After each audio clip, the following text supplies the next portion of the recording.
Well, welcome to episode number 70. As I said, my good friend, colleague, father, husband, motivational speaker. Not your father. Not my father. Our friend Scott Grover, two guys sitting here that do this a lot. Yeah, I catch myself. It's going to be a clear your throat kind of podcast. I think you must know this. We talk about Toothpick Scott. Mm-hmm. Do you know? Mm-hmm. You know Toothpick Scott? I know Toothpick Scott. Who came up with, was it Matt Merritt? I think that was a Matt Merritt deal. It's funny, I got a call or a text from Leon Vick the other day that said, tell me about Toothpick Scott. And I said, what? And he goes, just got off. I said, you must be talking with Merritt. And he goes, nope, worse, Flint. It was me. I said, well, yeah, it keeps me from chewing Copenhagen and throwing microphones across the room. We'll try to get back to Leon Vick. He's the boss at Denver. Called me and we were talking, and he was actually praising your work. Mm-hmm. And I said, have you met Toothpick Scott? Because, okay, what is Toothpick Scott? So I quit chewing Copenhagen about 13 years ago, okay? And it was one of the absolute hardest things I've ever done. But I was bound and determined I was going to do it. So, but I needed something in my mouth, so I started chewing on plastic toothpicks. Yeah, and that one you have some with the brush on the end. Yeah, there's a little brush on the end of one, and they're good, and I carry them. I mean, I've chewed them. I bet I chew 3 or 4 a day, okay? So it's just something that I always have with me. Well, when I get to thinking or get a little bit perturbed or something during a production meeting, I might work a toothpick a little bit and chew on a toothpick a little bit, or it just kind of helps calm me down. Yeah, if we see you with a toothpick, there's something going on. That damn thing. Toothpick's up. Toothpick is out. It's a good gauge of where we're going. If I walk up to you and you're leaning with a toothpick, yeah. I'm just going to let you be. Yeah. I don't let you be. I'm in my element. You are. What's funny is now y'all come to me for toothpicks, so I'm pretty popular at catering now. I actually have come to you, and you have a good supply. I do. Of toothpicks. I always have some. I always worry I'm going to get the one you've been using. No, never. But I've never given one back either. No. So we appreciate it. And I don't put them in the front of my hat either. No. If you need a toothpick during this, just pull it out because I actually forgot them. Stuff's going deep. Yeah, I mean, I don't have one. Well, I don't have any here. Yeah. I have a feather, whatever you need. So the best episodes of these, and we don't get to do very many of them, are in person. Even if now, through the last few years, all the Zoom stuff, and it has helped because even when you're not face-to-face, you get to be face-to-face, but it's not the same. But this summer, you and your family, you got the motorhome and you make a loop up through Montana. Here we are in Billings, Montana, in the middle of doing some pretty fun shows. No, I think these are some of the best ones we do. It was like we were talking about, I worked Albuquerque this year, worked a bunch in the beginning of the year for the UTB, worked the finals, but I told everybody the ones I'm looking forward to the most are going to Kalispell, Great Falls, Deadwood, to get to work with you, because it's not in that big arena element where everything's just scripted out, where we get to have a little bit more fun and just hang out. I've said it must have been on one of my live broadcasts, and I've said it to a lot of people. There's a real cool thing about being in Madison Square Garden or Dickies Arena. TV, your live television, you're controlled by TV. And because what it does is I think it creates a discipline in everything else you do, because we have to hit our marks. Yep. And that creates a discipline. However, when we get to do these Challenger Series events, so they are PBR sanctioned events. Mm-hmm. I call them the lower level because frankly they are, but we get a lot of great riders.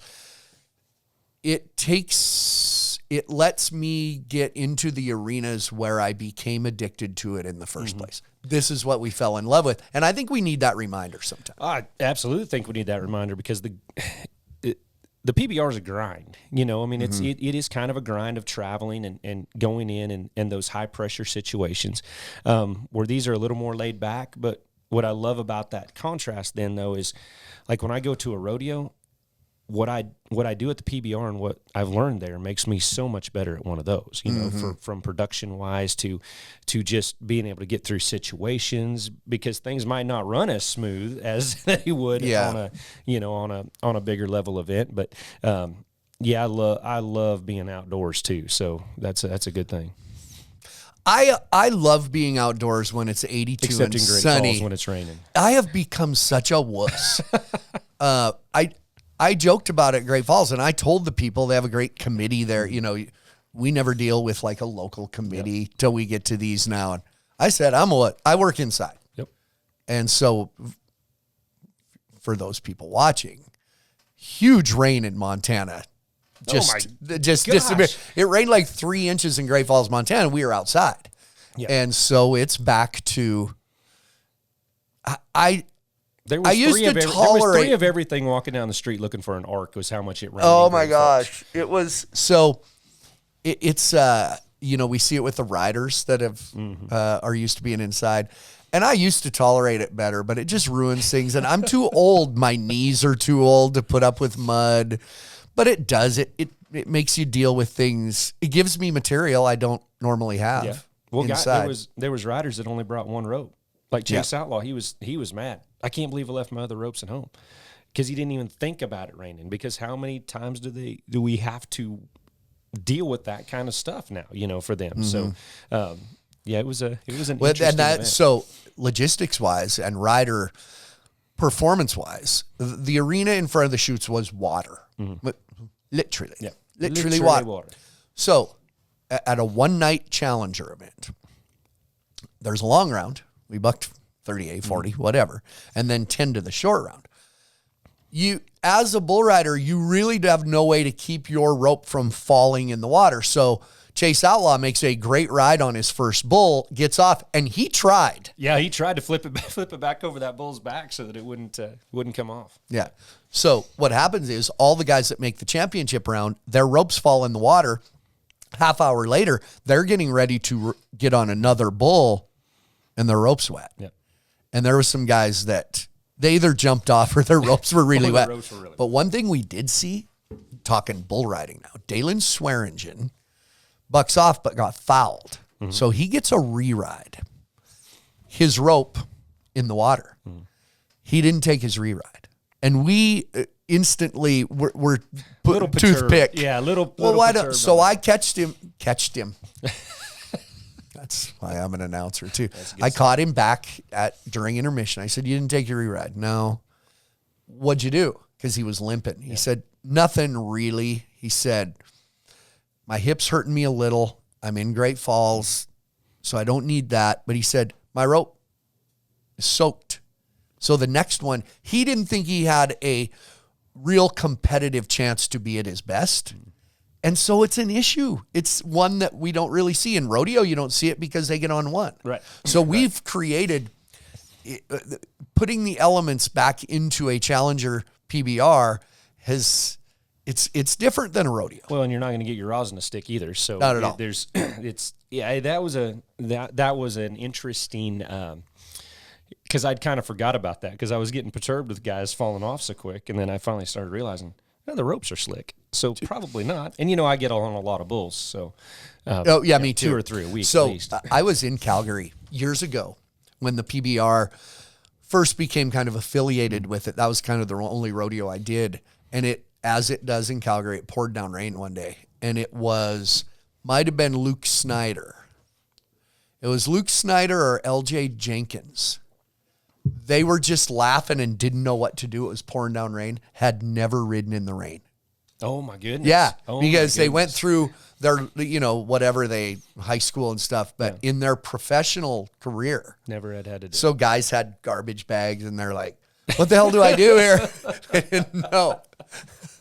But these, I'd like to talk about the smaller events. There's Kalispell and Great Falls, by the way, which I had scheduled the whole time to finish out the tour. And this is how the extra 7 last dances. The extra 7 last dances. Great Falls, Kalispell, Deadwood. We're on our way to Deadwood, South Dakota. I'll go to Binford, North Dakota, and there's Big Sky and Livingston. We get caught up, when I say we, the PBR gets caught up in, hey, the team series, hey, the Unleash the Beast tour.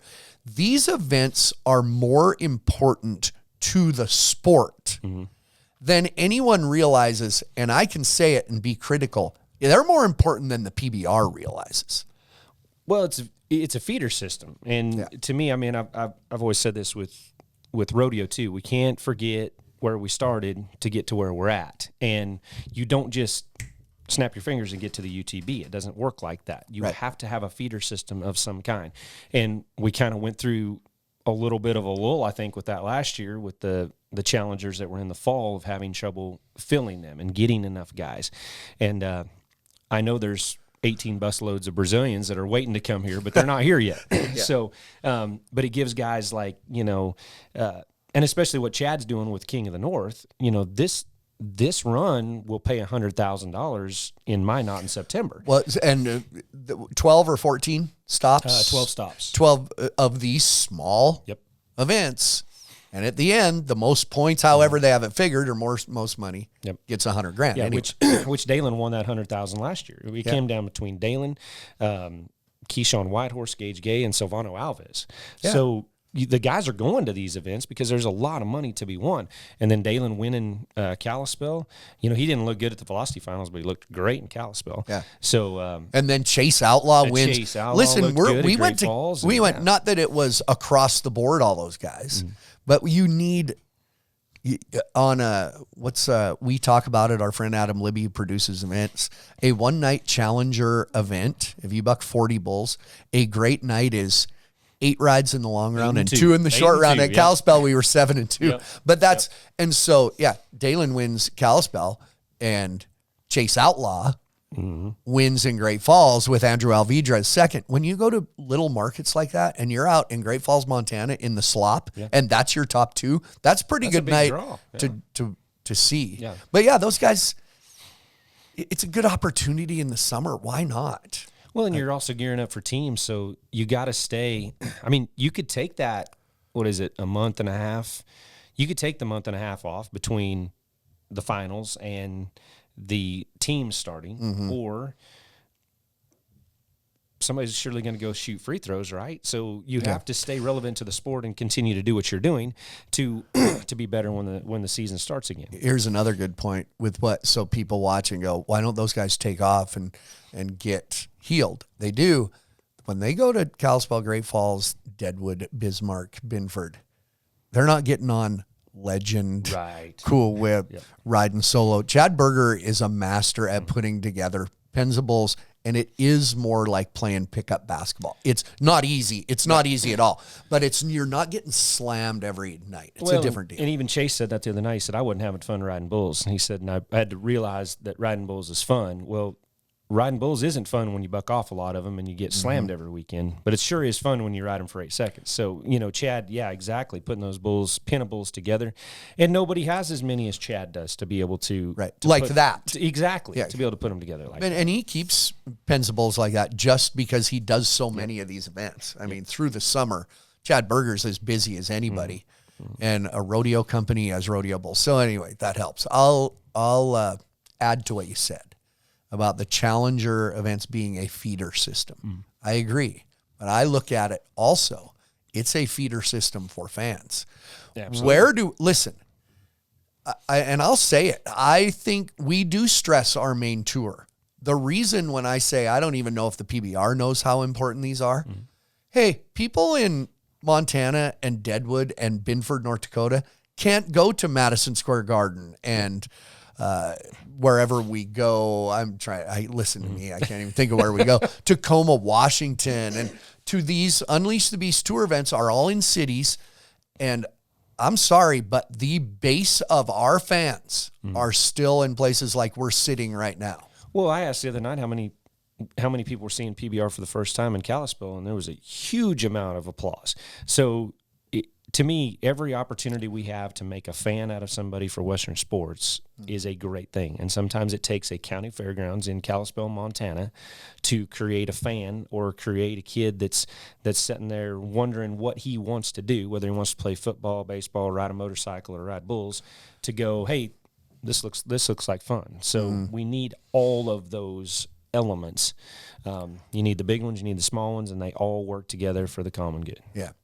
I think it's a reminder to me, like I said, what I fell in love with in the first place, because it's a different style at our big events. They're kind of fast paced then all of a sudden they have to stop. Right. A lot of music. It's a lot of sponsor activations.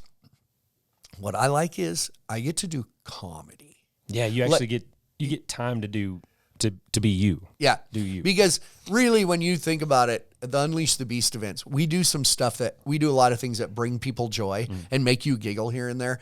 But my roots going back to being, I think I was a really good rodeo clown. And a lot of that is kind of true timing comedy, pauses, which you guys understand.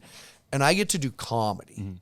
And I miss that sometimes where I say, hey, let's take a break. Flint, go ahead. Right. And I tell you a story about what I saw in town. And I don't know. I think that's why I like these 3 events.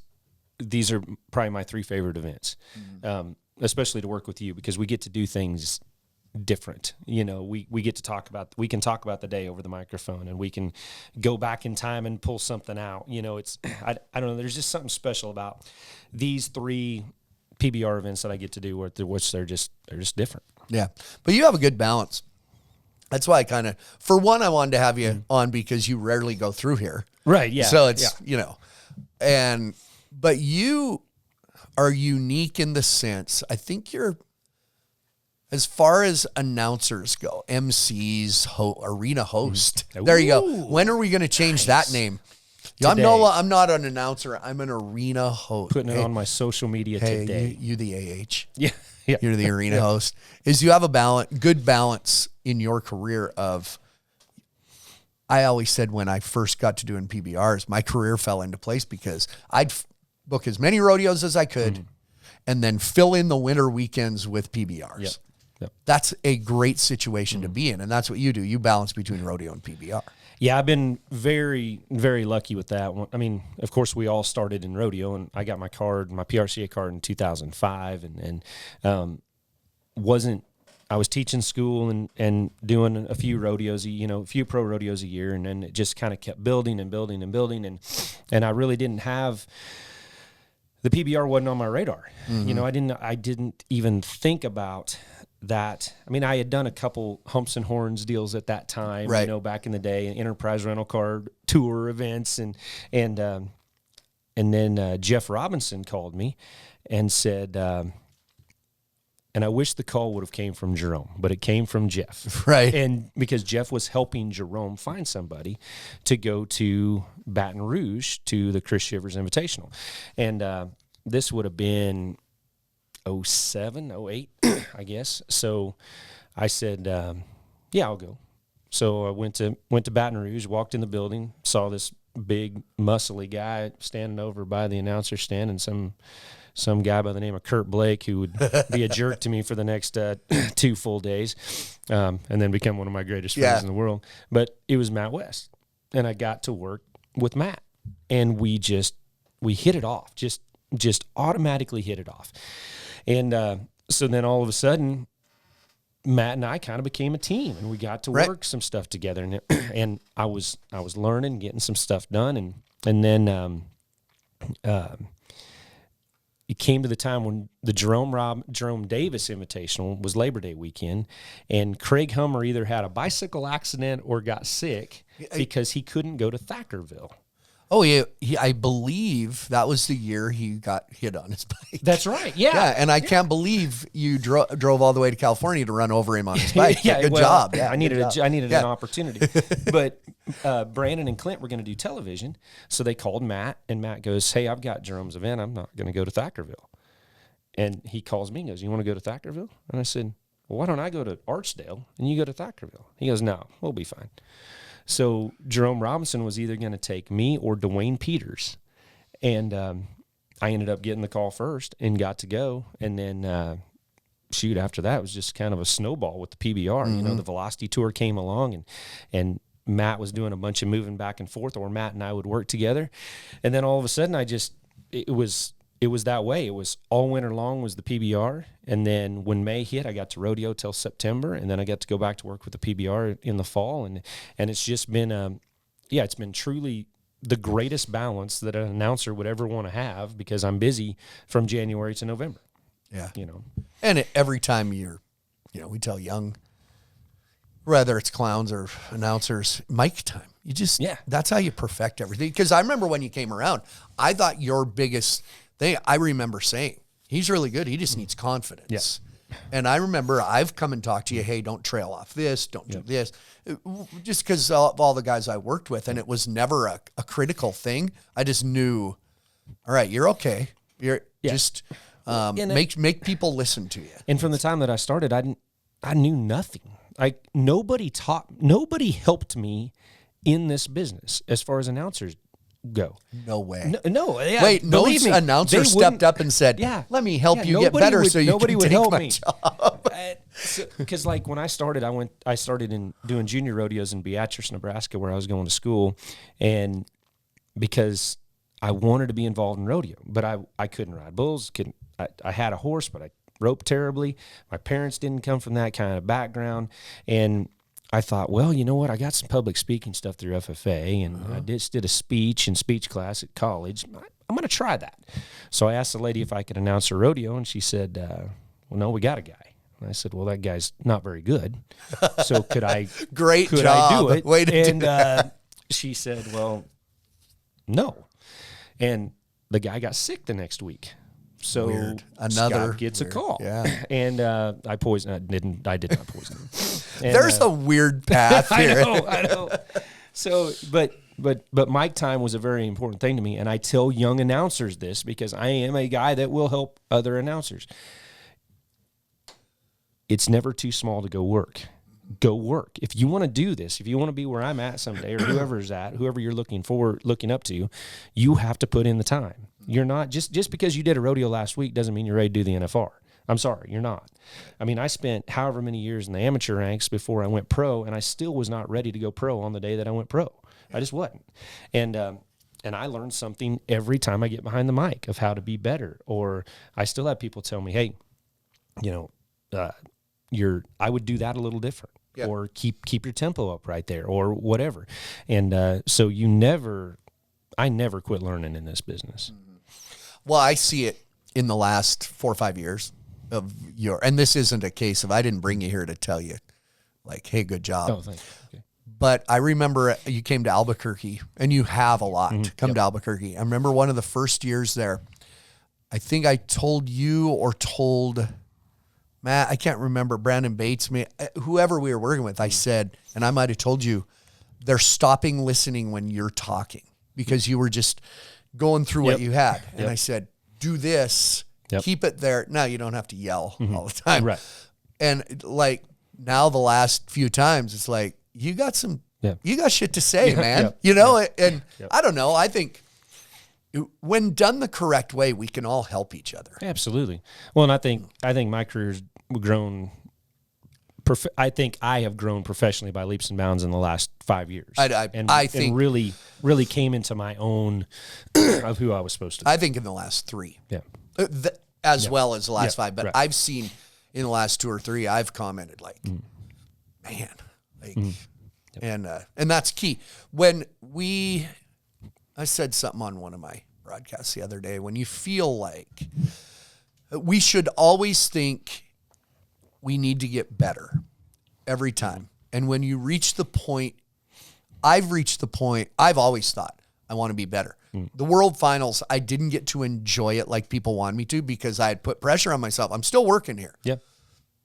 But I've reached the point where I don't have the energy or heart to feel like I want to get better anymore. And then it's time. I think then it's time to stop. Well, and I think you have to, and I'm glad that you see that. Like I don't want you to stop. Like right. it's a selfish thing for all of us that get to work with you. We enjoy doing that. But I think when you find that point, I think you're better off to stop than to be the guy that is just bitter for the next however many years because you think you still have to work. My girls actually, when I was kicking around, my girls said, "Dad, it's time." before you hate everybody you work with. Yep, exactly. Never want to get there. So, and there's nights that I'll do something, these small ones at Kalispell, Great Falls. I go, I still, I still think I'm the best one. Damn it. Yeah. But, joking, because you're out there in the rodeo world. I've said on here, all of a sudden, they call me the entertainer of the PBR because we didn't know what to say without the word rodeo because we're not technically a rodeo. That's where the name change came. There was discussions. What should we call you?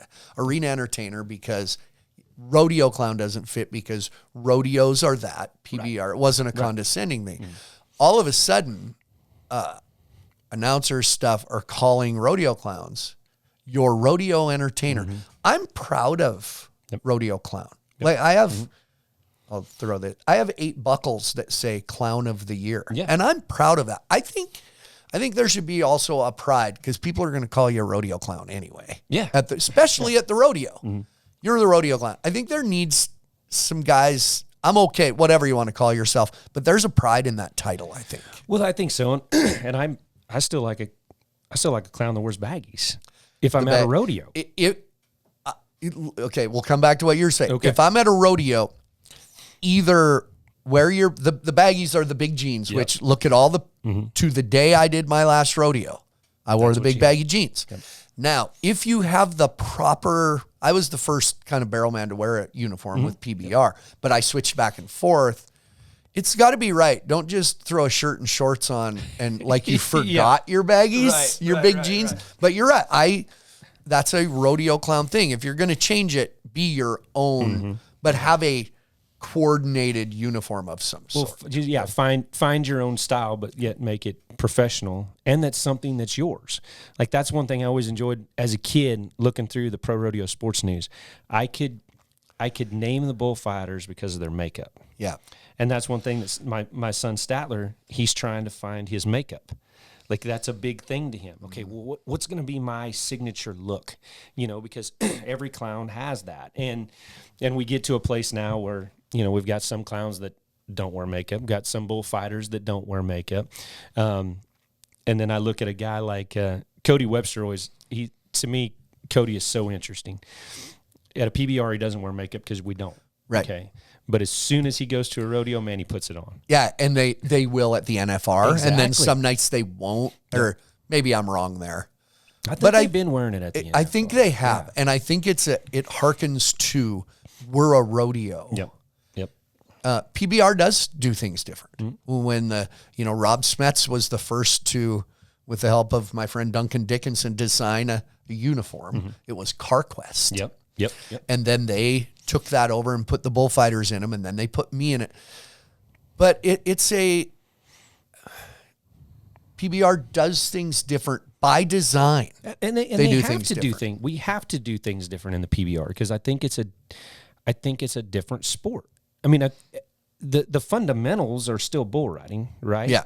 But I think that the two productions are completely different, and that's the goals are different. We sell it different. Exactly. It looks different. Yeah. I think the whole sell of the whole thing is different, and that's why I don't feel like we're in competition with rodeo, and I get so tired of that stuff. And I had pick on a guy, but I was co-announcing Elko, Nevada, and he said, "Hey, you're the PBR guy."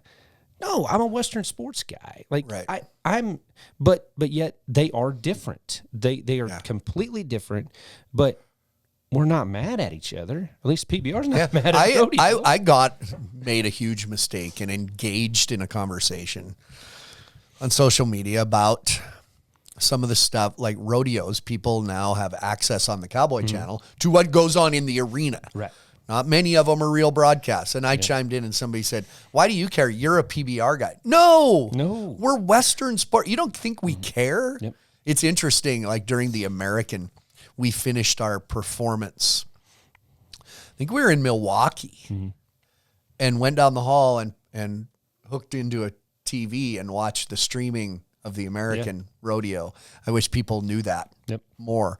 But yeah, the rodeo clown thing, that's cool though. Yeah, Cody Webster, he'll do the makeup. When I was rodeoing and I worked Denver, for a few years with John Brogan and Eddie Hatfield. Yep. Were the bullfighters. Yep. But they also came out in the arena as clowns. They were old school. Oh yeah, they were the best. They were, and their makeup was precise. You look at those old guys. Nowadays, some guys just kind of do this. Yeah. Man, No, they were spent time precise. on it. You look at spent time. the old Quail Dobbs, Liesl Harris, Rudy Burns, and then even bullfighters. Frank Newsom had good makeup. Rick Chapman, Miles Air, Rob Smets had pretty precise. Yep. Wasn't full. That was a cool thing. I'm with you. Bullfighters especially. Now listen, I understand the business of the game, that when you go to a rodeo, we sold the uniforms. Here's what you wear. Right. And you get money from that. But what it's done, now I'm not saying it's bad or good, but what it's done is you can't look, it's taken away the individual trademark. I could see Joe Bumgarner from 8 miles away and know it was Joe Bumgarner, as well as Lloyd Ketchum, as well as Miles Hare and his red and white striped shirt. So there's a part of me that's sentimental that way. Yep. Well, yeah, and it was the same every time. Like Rex Dunn was one of my favorites as a kid to watch because he fought bulls in full baggies, like all the way pants, long pants, you know. And but I knew his makeup. Same with Chapman. Same with you know, and Miles Hare, didn't matter if he had makeup on or not. You knew Miles. You know, it was just that there was a group of those guys back then that just that were the trendsetters for what we're doing now, but just did it so cool. It's funny we have this conversation because, you know, my big notes that I bring. However, one of the topics, and we've kind of covered it, is I know my dad, you met my dad a year or so ago, old rodeo announcer, and you guys sat and visited, and he appreciated it. But I think what I've always kind of liked visiting with you, and I think what has helped your career is that you have such respect for the history and heritage of all of this. And hearing your story about you taught school, you didn't really grow up around it, but wanted to be a part of it. I think that makes you look into it more. I think if a lot of people come up through and they rope from the time they're this big, and all of a sudden they're at the top, but don't really know where they came from. But like in the announcer stuff, you have a real respect for that. Well, and I mean, I think it was the way that I was brought up, that I wanted to check out every rodeo book that was at the library every time we'd go. Like we would go to take books back, and I'd say, I'm just going to keep that one because that's the one I want to read more of. And there was a preacher in our town that this is a little town story. So my town is Mooreville, Kansas. It's the home of the world's first bulldozer, which is a Ford tractor with a blade on it. But it dug the pipeline, so we named it the world's first bulldozer. There's probably, growing up, 100 people tops in that town. We had a bar. We had a propane place where my dad worked. We had a welding shop, a school, and 2 churches for 100 people. My dad went to the Methodist church. My mom went to the Christian church. No kidding. Yep. And I would go to the Christian church with Mom, but the Methodist preacher loved rodeo. So he subscribed to the sports news, and he would send the sports news home every 2 weeks with Dad after he was done reading it. So I've always said I literally grew up laying on the floor looking at the pro rodeo sports news and asking my mom to read me the captions before I could really read good so that I would know who that picture was. So in high school. Yeah, so in high school. So like in 3rd grade, and I remember I was getting a lash, and my teacher was, I wasn't doing very good at school, and I could tell you the top 15 in the world as a 3rd and 4th grader and couldn't tell you crap about school. Like it was rodeo nonstop for me. It was all I wanted, and it was all I studied. And then it was just like more and more and more and more and more. And what could I learn about the history of the sport and those kind of guys, and looking up to, you know, the Ty Murrays and the, like the other day I got to interview Ted Noose, and I told Ted, I said, in 1985, Ted, you were my 2nd favorite bull rider. And he looked at me, and I said, you won the world that year, but you stole it from Lane Frost, you know. And but I get to, Ted and I talked about that actually, about his that time. Yeah. And now I get to hang out with Cody Custer, and you know, I remember Phillipsburg, Kansas, sitting behind the buck and shoots. I was 12, I guess. Custer gets on a rewrite, or no, Cody Custer's behind the buck and shoots. I'm waiting in line to get his autograph, and Art Watson gets on a bull and rides him as a re-ride. And Art's like 82 and gets off, comes back behind the bucket, shoots, sets down. He said, "You want my autograph, kid? I'm better than him anyway." But I remember that, that didn't age well. Yeah, and he was riding with Cody. He was traveling with Cody, but it's surreal for me now. All those guys I looked up to as a kid, and now I get to see them on a weekly basis, whether it's Ty or whether it's Cody Lambert or whoever it is. And you really don't. I think you get used to it, but there's always that little thing in the back of your mind. Like, I was at the World Finals and looked up. I knew where my parents were sitting. And Cody Lambert had seen them and went over and plopped down in the seat beside my dad for like a whole section. That's cool. And I thought, that's freaking Cody Lambert. And the Ted Noose thing. I've known Ted, but not real deep. And we did one of these with Ted. And that just in my head the whole time, I'm thinking, Ted Noose, and he was in those early Wrangler commercials. Yep. And he, you see so many of those guys. Yeah, it's not a... I hope people understand we don't really take that for granted. No, ever. No. I mean, I sure don't. And I'm bad about taking pictures and getting autographs because I don't want to bother them. But golly, the people that I've got to meet since I was a little bitty kid, just because I put the blinders on and said, I'm gonna be involved in this sport one way or another, and nobody's gonna stop me from doing it. I just did. I went, this is what I'm gonna do. One way or another, I'm gonna be involved in this sport. And it's awesome. You have a little girl named Clemmy. And you're a Clem McSpadden guy. Maybe Clem McSpadden fell. Okay, there's a generation of rodeo announcers that have tried to be Bob Tallman. Yep. Before that, there still are guys trying to be still Bob are. Tallman. Well, because Bob Tallman changed absolutely. He turned the rodeo announcer into an entertainer. I remember my parents when I was a kid. We were in Choteau, Montana, and the Great Falls Fair rodeo was happening in Great Falls. My dad never was in the PRCA. We did stuff around Montana. I remember my parents saying, "We're going to the rodeo tonight," because that Bob Tallman, they hired him as the announcer, and we kind of want to see what he my does. dad. And I remember my mom, "Well, how was that Bob Tallman? That son of a bitch paced back and forth, and with those jeans tucked in those tall red boots, and he had a bandana, and he hoo-ha'd and yahooed. It was the damnedest thing I ever saw." Now that's it. Like, that's kind of nobody's ever Bob Tallman. Ever going to be Bob Tallman. But he changed. Not where everybody was exactly like him, but he redefined. Clem McSpadden was before that, but a little more than Pete Logan and Cy Taya. He was in that in between, I think. Well, so Clem McSpadden, he was wasn't he the first general manager, actually hired general manager of the NFR? Could be, yeah.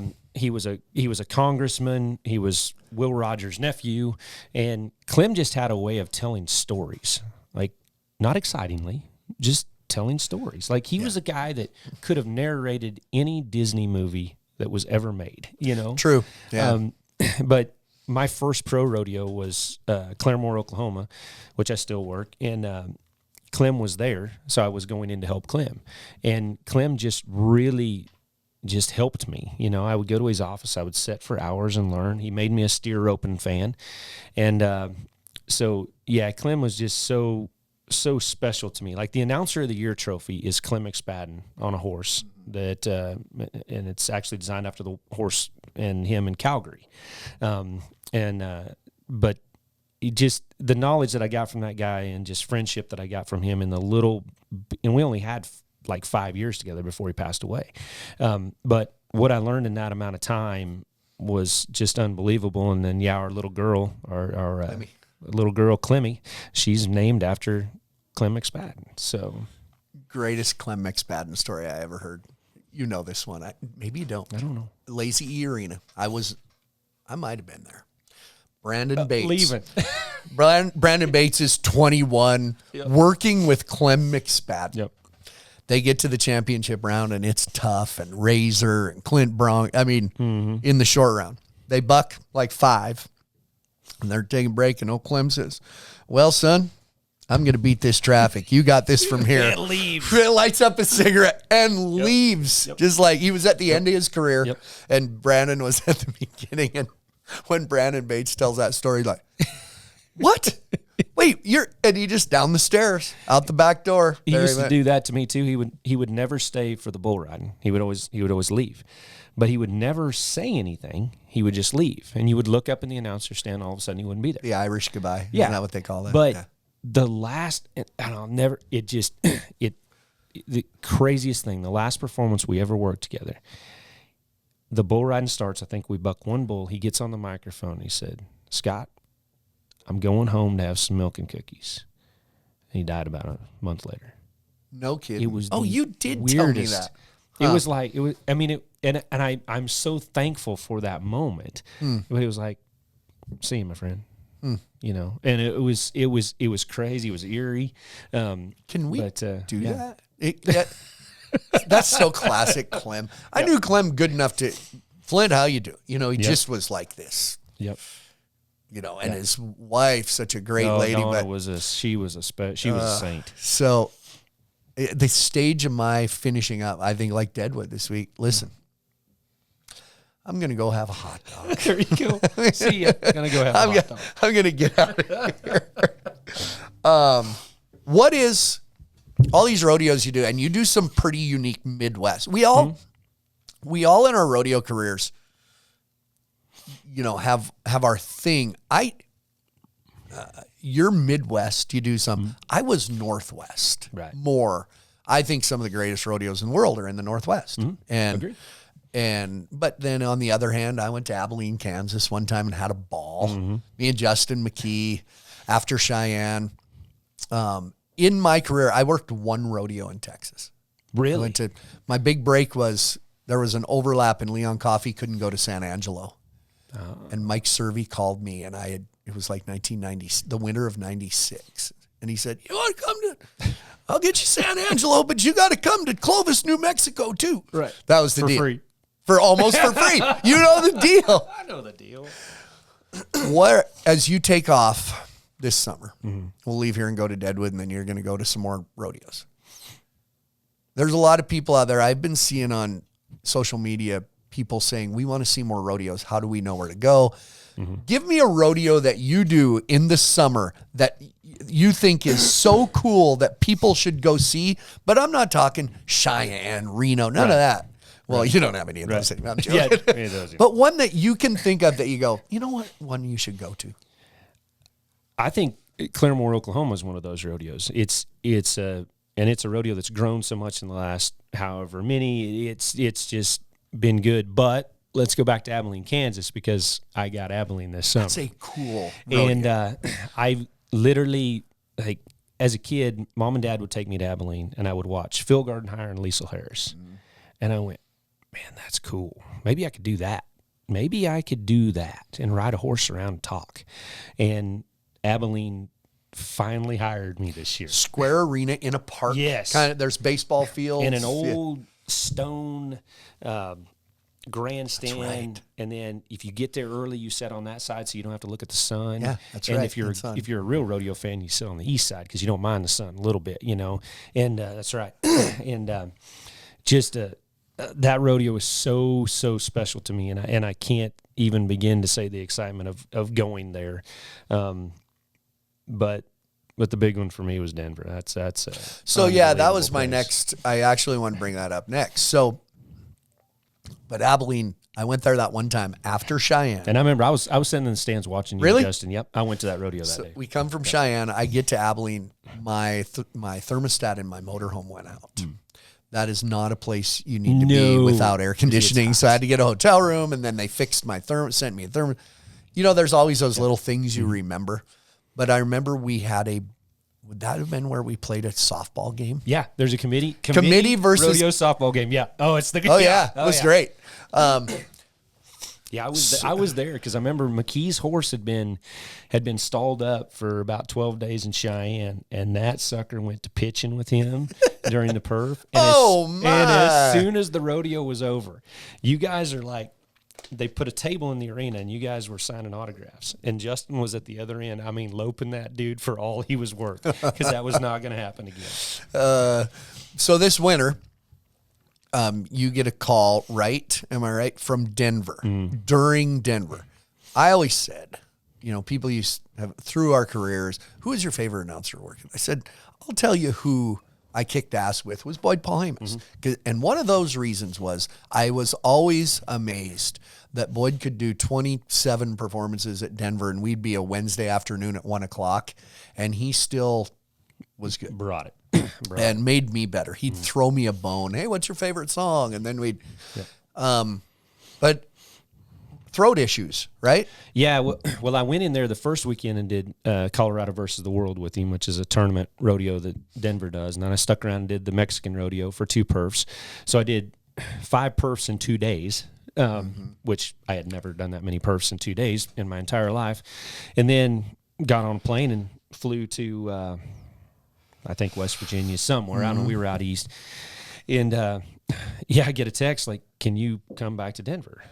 I'm like, maybe. What's up? And I'm like, well, Boyd's losing his voice a little bit and just wants you maybe come back and help him, this and that. But I'll let you know. And then a couple of days later, got the call to go back and got to work 11 more performances in 6 days and stand next to, I think he's the greatest announcer of my generation, to be honest. I think he's amazing. And what I learned from Boyd in those days and just getting to do that rodeo, another rodeo that I went to when I was a high schooler, and I took my FFA kids there when I was teaching school, and it was just that old building's just special, and it was that was an absolute dream come true for me to pick up a microphone in the old Denver Coliseum. But now you get to go back and help. Now I get right? to go back. Yeah, so I'm going to go back for the whole thing. I'll bet Boyd's okay with that. I think he's okay with that. Yeah. Yeah. What do you think? Because I kind of know my answer. It's a whole different. Those winter rodeos where you're doing 2 and 3 performances a day. How do you think your approach will be different?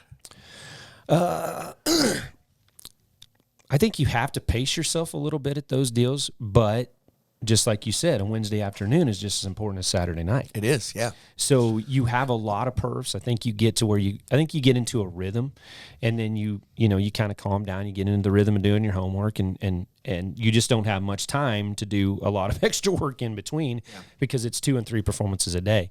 But I think that's also where you go, you know what? I was made for this. This is what I do. Yeah.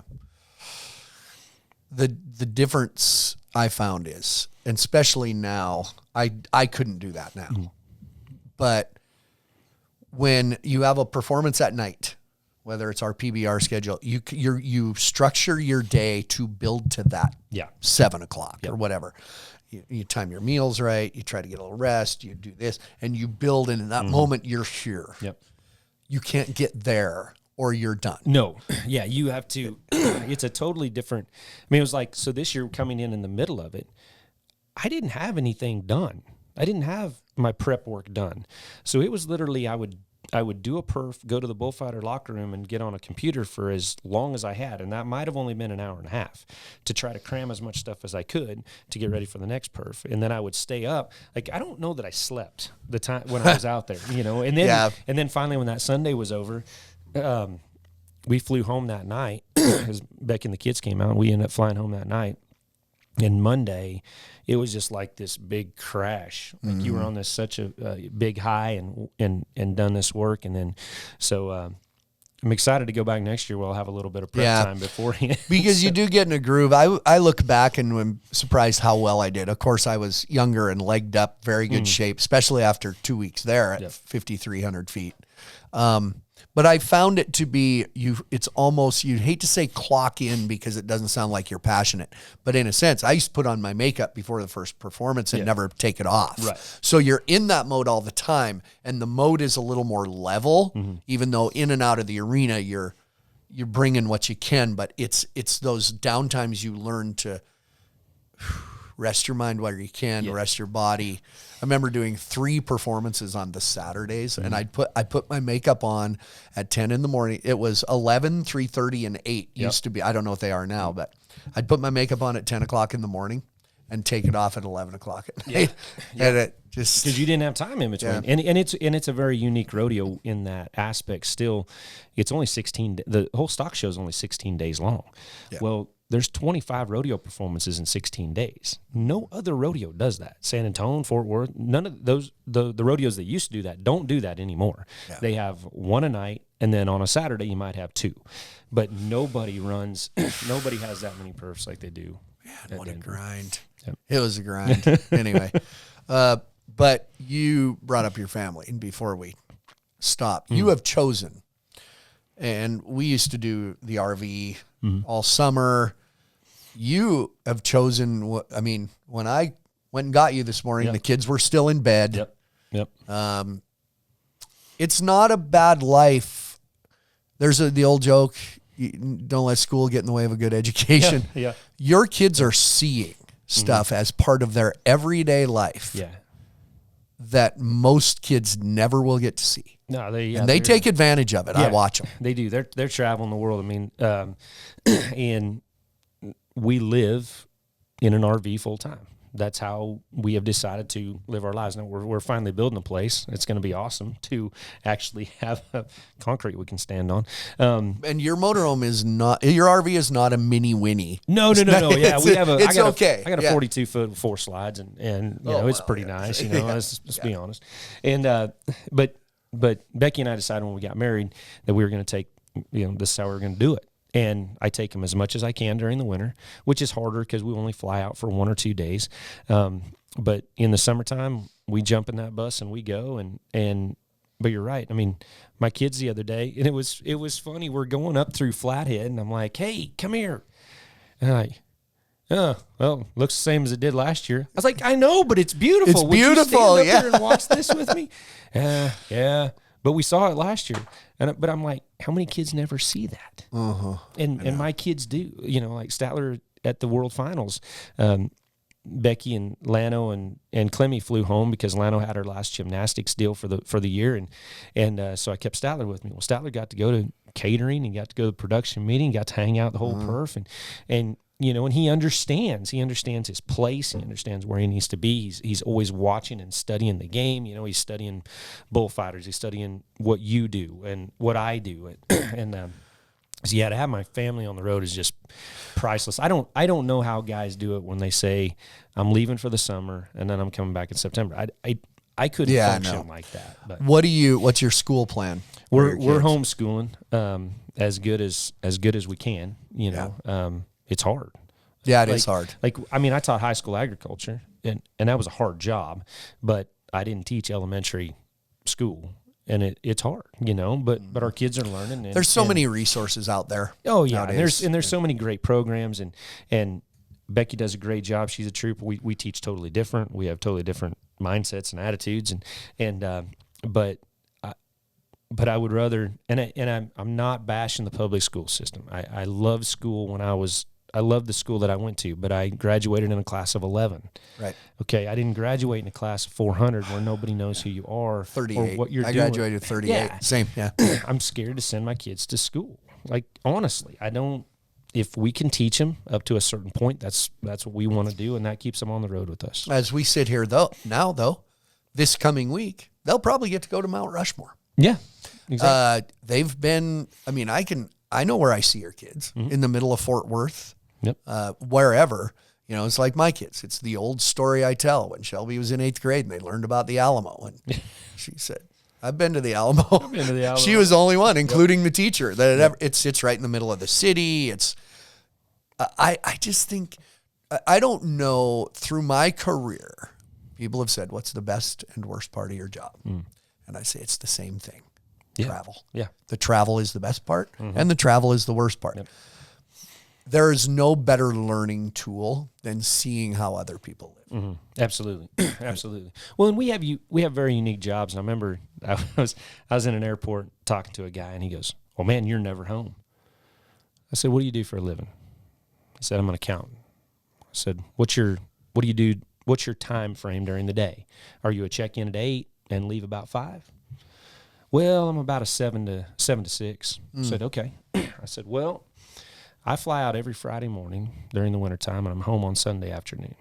But other than that, I get to put my kids to bed every night, get to cook breakfast for them every morning. So I'm actually home longer than you are. I said, except I miss weekends, which Saturdays are soccer games, baseball games, flag football and all of that stuff that we miss. But and then during the summertime, of course, we're gone longer. But again, we've made the decision that we're going to travel this way. And yeah, is it more expensive to travel that way than it is in a little car? Absolutely. But I got my kids with me, and that's awesome. Remember when we had our motorhome, and people say, well, is that cheaper than getting a hotel? No, sanity-wise, you can't put a price on sanity. No. Sleep in your own bed every night, have your kids. It just is logistically, so, yeah, it's valuable. My kids, the thing is, my kids right now, as you know, they're in their 20s, and a lot of what they do has to do with travel, and they are not afraid to travel. Yeah. It's not a big deal for them. And I want my kids to meet people too, because I want them to know that no matter where we are in the country, if we have a problem, we have somebody we can call. Right. And, I want them to understand, like the people, it's funny, the people that come up to them and talk to them, and then they're like, who was that again? And then, but it was somebody that I looked up to when I was a kid. And they're talking to my kids and, or wishing them happy birthday or whatever it is. And so, they're living life. And I like when you talk, because we have so much in common with that. When, Shelby did internship with Cowboy Channel, and she wasn't just a gopher, they would have they'd need guests on the different world champions and good rodeo people on, and they got her to call them because they knew it was no big deal. Yeah. Hey, Lisa Lockhart. Hey, Lisa, it's Shelby. Or, I'm just picking them. But again, your kids going through the same thing. So, absolutely. Well, I appreciate you coming in. No, and thanks for having me. We'll keep, as we do this, Deadwood, South Dakota this weekend, the Flint's Final 7 dance, whatever. I know people are going, I thought you quit. Well, I had these scheduled the entire time, and there's no way I wasn't coming to these. No. A good way to the end of the summer. Yeah. But you've given me good intros. I appreciate you, your words at World Finals, Kalispell and Great Falls, where the crowd has responded in more ways. So the other night at Great Falls, the arena was horrible, terrible. And you never left the arena. You never, we were frustrated with a lot of things. You never griped over the microphone. Well, never, once it starts. And you did the same thing last year, because we had a little bit of rain. It was muddy. You're not used to going out in those deals. And I said it when I sold you the other night. He could have thrown his sucker in the dirt, but he didn't, because he's the greatest of all time. And you got a standing ovation from a Montana crowd that knows you. Yeah. That's pretty cool. I appreciate it. Yeah. I appreciate it. So you always say to me, you've said to me several times, thanks for being my friend. And I never respond. Yeah. Just because but I appreciate that. Yeah. So absolutely. All right. Well, we'll do it again this weekend. Thanks, good. buddy.